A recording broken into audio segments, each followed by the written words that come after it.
বড়দেরকে প্রণাম আর ছোটদেরকে ভালোবাসা জানিয়ে আমি শিপ্রা মজুমদার আজকে আবার একটা নতুন রেসিপি নিয়ে তোমাদের কাছে চলে এসেছি। আশা করি রেসিপিটা তোমাদের ভীষণ ভালো লাগবে। তাহলে দেখতে শুরু করো এখন থেকে। আজকে আমি তোমাদেরকে কি দেখাতে চলেছি দেখো বন্ধুরা, আমি এখানে পটলের খোসা ছাড়িয়ে নিয়েছি। ছাড়িয়ে নিয়ে এবার দুদিকটা কেটে নিচ্ছি, যাতে সুন্দর করে নুন ঝাল মিষ্টি সমস্ত কিছু ঢুকে যায়। আজকে আমি খুব সুন্দর একটা পটলের রেসিপি তৈরি করে তোমাদেরকে দেখাবো। এইভাবে আমি পটলগুলোর মধ্যে কাট দিয়ে দিয়েছি। আমি আর পটলের খোসা ছাড়ানো দেখালাম না। দেখো এইভাবে কেটে নিয়েছি। এখানে প্রায় 500 গ্রাম পটল আছে। একটু বড় বড় সাইজেরই পটলগুলো নিয়েছি, একটু খোসা রেখে রেখে কেটে নিয়েছিলাম। দুদিকে দেখো চিড়ে নিয়েছি, পরিষ্কার করে ধুয়ে নিয়ে এসেছি, দিয়ে একটা বাটির মধ্যে রেখে দিয়েছি। এইভাবে কেটে নিলে পটলের মধ্যে খুব সুন্দর নুন ঝাল মিষ্টি ঢুকে যায়, আর তখন খেতেও ভীষণ ভালো লাগে। দেখো এরপরে আমি বাটির মধ্যে পটলগুলো যে রেখেছি তার মধ্যে 1/2 চামচ লবণ আর 1/2 চামচ হলুদ দিয়ে দিলাম। দিয়ে এবারে পটলগুলো গায়েতে ভালো করে নুন হলুদ মাখিয়ে নেবো। একটু ঝাঁকিয়ে ঝাঁকিয়ে পটলগুলো যেন সমস্ত লেগে যায় সেরকম করে ভালো করে পটলগুলোর গায়ে নুন আর হলুদটা মাখিয়ে নিচ্ছি। এই কাজটা বেশ কিছুক্ষণ ধরে করে নিতে হবে।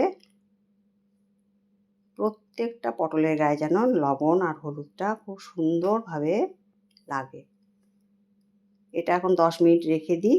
এরপরে দেখো আমি একটা মশলা তৈরি করে নিচ্ছি। একটা ছোট বাটি নিয়ে নিয়েছি, তার মধ্যে 1/2 চামচ হলুদ দিয়ে দিলাম, 1 চামচ জিরের গুঁড়ো, আর দেব 1/2 চামচ লাল লঙ্কার গুঁড়ো, আর দিয়ে দেবো ছোটো চামচের 1 চামচ কাশ্মীরি লাল লঙ্কার গুঁড়ো। এরপরে এর মধ্যে সামান্য জল দেব। জল দিয়ে এটাকে একটা গুলে নেব। এটা ভেজানো থাকলো এই মশলাটা 10 মিনিটের মতো। এই ভেজানো মশলাটা করে রাখলে কিন্তু ঠিক বাটা মশলার মতন একটা গন্ধ বেরোয়, এই গুঁড়ো মশলাকে যদি এরকম করে ভিজিয়ে রাখা হয়। যাই হোক 10 মিনিট ভেজানোর পরে আমি এখানে একটা কড়াই চাপিয়ে খানিকটা সর্ষের তেল দিয়ে দিলাম। এবারে সর্ষের তেলের মধ্যে পটলগুলোকে দিয়ে দিচ্ছি। পটলগুলো বেশ অনেকটাই নরম হয়ে গেছে, নুন হলুদ মাখিয়ে রেখেছিলাম। এবার সম্পূর্ণ পটলটা আমি এর মধ্যে দিয়ে দেবো। দিয়ে ওপর নিচ সুন্দর করে নাড়িয়ে চাড়িয়ে এটাকে ভেজে নেব। দেখো এইভাবে ওপর নিচ নাড়িয়ে চাড়িয়ে বেশ কিছুক্ষণ ধরে আমি এইভাবে ভেজে নিচ্ছি। আঁচটা কিন্তু এই সময়টা মিডিয়াম করে রেখেছি, খুব বেশি আঁচ দেওয়ার দরকার নেই। এবার ঢাকনা চাপা দিয়ে এটাকে বেশ কিছুক্ষণ রেখে দিলাম। এবার ঢাকনা চাপা খুলে দিয়ে আবার খুন্তি দিয়ে নাড়িয়ে চাড়িয়ে তোমাদেরকে দেখিয়ে দিচ্ছি। এরকম করে ঢাকনা চাপা দিয়ে দিয়ে ভাজলে কিন্তু খুব সুন্দর ভাজাটা হয়ে যায়। আর কিছুক্ষণ বাদে আমি আবার ঢাকনা চাপা দিয়ে দিলাম। মিনিট 3-4 ঢাকনা চাপা রেখে দেওয়ার পরে আবার ঢাকনাটা খুলে দেখিয়ে দিলাম তোমাদেরকে। দেখো পটলটা কিন্তু অনেকটাই নরম হয়ে গেছে। পুরো ভাজা করব না, কিন্তু ঠিক এই রকম পর্যায় পর্যন্ত আমাকে পটলগুলো ভেজে নিতে হবে।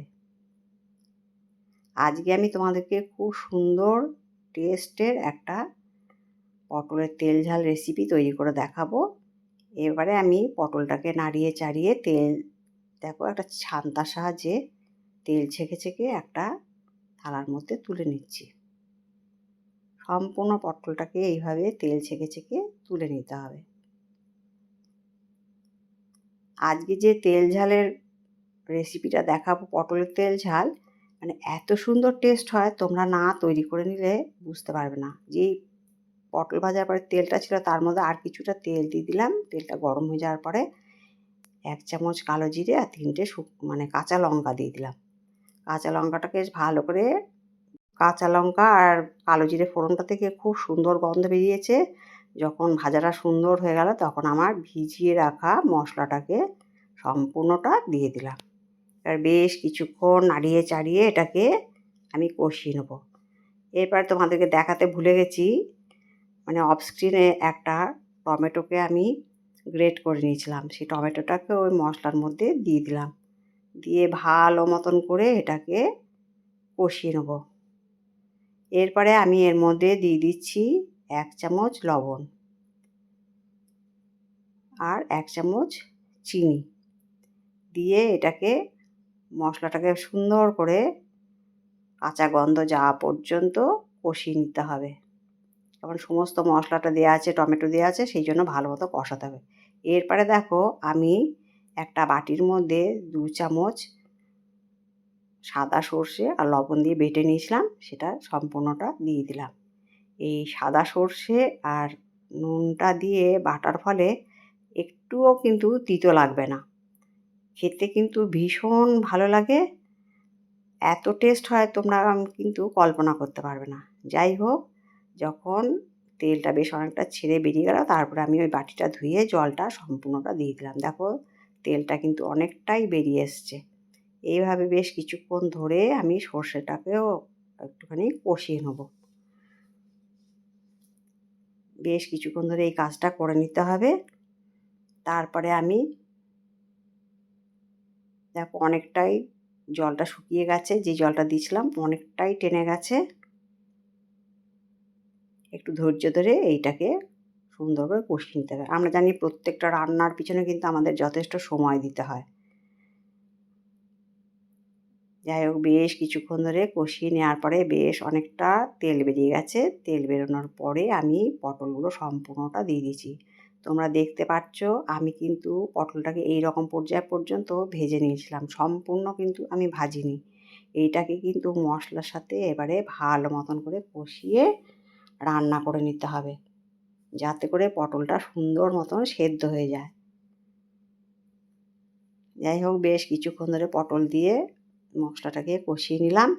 তারপরে আবার বেশ কিছুক্ষণ ধরে নাড়িয়ে চাড়িয়ে এটাকে রান্না করে নিতে হবে। বন্ধুরা, আজকে আমি তোমাদেরকে পটলের তেল ঝাল আজকে রান্না করে দেখাচ্ছি। এটা কিন্তু গরম গরম ভাতের সাথে দুর্দান্ত লাগে। তারপরে আমি একটুখানি জল দিয়ে দিলাম, যাতে করে বাদবাকি পটলটা যতটুকু সেদ্ধ হতে বাকি আছে জলটার সাহায্যে সেদ্ধ হয়ে যায়। দেখো বেশ কিছুক্ষণ চারদিকে নাড়িয়ে চাড়িয়ে এবারে একটুখানি মনে হচ্ছিলো লবণটা কম হয়েছে, সেই জন্য একটুখানি লবণ দিয়ে দিলাম। চিনি তো আগেই দিয়ে দিচ্ছি। এরপরে আমি 3টে কাঁচা লঙ্কা দিয়ে দিচ্ছি। কাঁচা লঙ্কা তো এর আগেও দিয়েছিলাম। এই রেসিপিটা একটু ঝাল ঝাল হলে খেতে খুব ভালো লাগে, কেননা এটা হলো তেল ঝাল রেসিপি, সেই জন্য ঝালটাকে একটু বেশি করে দিতে হবে, তেলটাকেও একটুখানি বেশি দিতে হবে। আর ঝাল তো আমি পর্যাপ্ত পরিমাণেই দিয়ে দিয়েছিলাম। বেশ কিছুক্ষণ ঢাকনা চাপা দিয়ে রাখার পরে তোমাদেরকে দেখিয়ে দিচ্ছি। দেখো রান্নাটা ঠিক এরকম পর্যায় পর্যন্ত হয়ে গেছে। আশা করি বন্ধুরা তোমাদের আজকের রেসিপিটা ভালো লেগেছে। যদি ভালো লাগে লাইক, শেয়ার, কমেন্ট আর সাবস্ক্রাইব করে আমার চ্যানেলের পাশে থেকো। আর যদি কোনো নতুন বন্ধু এসে থাকো অবশ্যই বেল বাটনটা অন করে দিও, তাহলে সমস্ত নোটিফিকেশান তোমাদের কাছে পৌঁছাবে। আর আমার চ্যানেলটা একটু ঘুরে যাওয়ার অনুরোধ রাখছি তোমাদের কাছে। এরকম নিত্য নতুন নিরামিষ আমিষ অনেক সুন্দর সুন্দর রেসিপি আমার চ্যানেলে আছে, তোমরা প্লিজ একটু ঘুরে যেও। দেখো বেশ কিছুক্ষণ স্ট্যান্ডিং টাইমে ঢাকনা চাপা দিয়ে রেখে দিয়েছিলাম, কত সুন্দর দেখতে লাগছে তোমরা দেখে বুঝতে পারছো। আর তোমাদের সুন্দর সুন্দর কমেন্টসের মাধ্যমে জানিও আজকের পটলের তেল ঝাল রেসিপিটা তোমাদের কেমন লাগলো। তোমাদের সুন্দর সুন্দর কমেন্টস পেলে আমি কিন্তু অন্য আরেকটা রেসিপি তৈরি করতে অনেক উৎসাহ পাই। আর আমার যত কাছের দূরের বন্ধু আছো তোমরা আমার প্রাণ ভরা ভালোবাসা নিও, তাহলে একদিন এইভাবে রান্না করে খাওয়ার জন্য রিকোয়েস্ট রাখলাম। আমার রান্নাটা কমপ্লিট হয়ে গেছে। তাহলে বন্ধুরা আজকে আমি এই পর্যন্ত রাখি। অন্য কোনো দিন অন্য কোনো রেসিপিতে আবার দেখা হবে, কেমন? অন্য কোনো ব্লগ চ্যানেল বা রান্নার রেসিপি নিয়ে।